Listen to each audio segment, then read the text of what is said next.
संसार में कष्ट सहने पड़ते हैं। चालाक व्यक्ति संसार में सुख पाता है, सफल हो जाता है। सफल नहीं होता, ये गलत शब्द है। सफल नहीं होगा। अभी कोई चालाकी से सफल हो सकता है। रावण जैसा कोई चालाक पुरुष था, सब विद्याओं का ज्ञाता, परम चालाक था। कालनेमी से बढ़कर कोई चालाक था?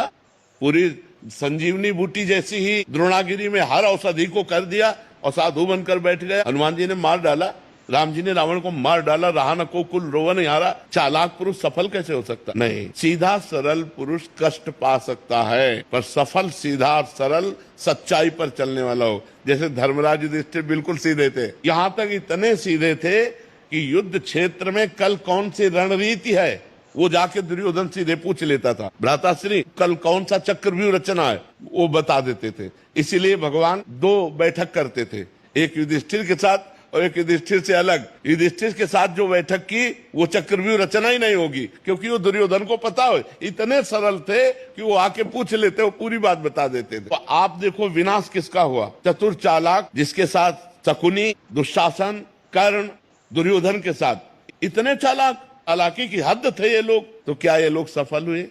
नहीं, सफल हुए सीधे साधे युधिष्ठिर जी महाराज। तो चालाक पुरुष तुम्हें सफल होते नजर आएगा, लेकिन सफल नहीं हो सकता।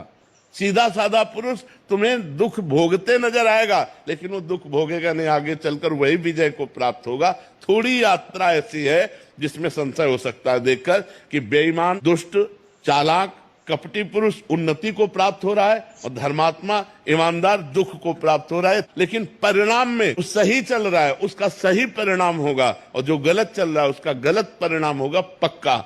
उसका पुण्य उसको साथ दे सकता है, लेकिन जो जीवन का परिणाम है वो ये पद नहीं है। मरोगे तो तुम्हारे साथ पद नहीं जाएगा, तुम्हारे साथ रुपया नहीं जाएगा, अच्छाई जाएगी, तुम्हारे सत्कर्म जाएंगे। और ये पक्की बात समझ लो, जब आपके आचरणों का, और भगवान ऐसी बुद्धि भ्रष्ट कर देते हैं कि खुला आचरण उसकी गंदगी सामने आ जाती है। आदमी की इज्जत चली गई तो किस योग रह गया?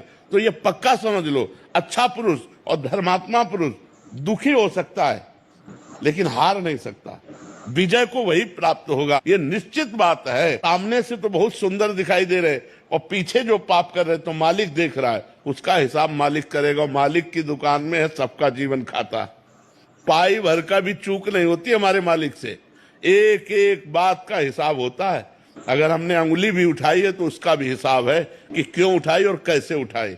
परमात्मा सबको देख रहा है, इसलिए ये मत जानो कि कोई देख नहीं रहा है, हम अच्छाई कर रहे हैं, हमें बुराई पर बुराई मिलती चली जा रही, कोई हमारे देख नहीं। परमात्मा देख रहा है। और जो एक है कि मैं छल कपट बुराई से बढ़ रहा हूं, तो देख लेना तुम नष्ट हो जाओगे।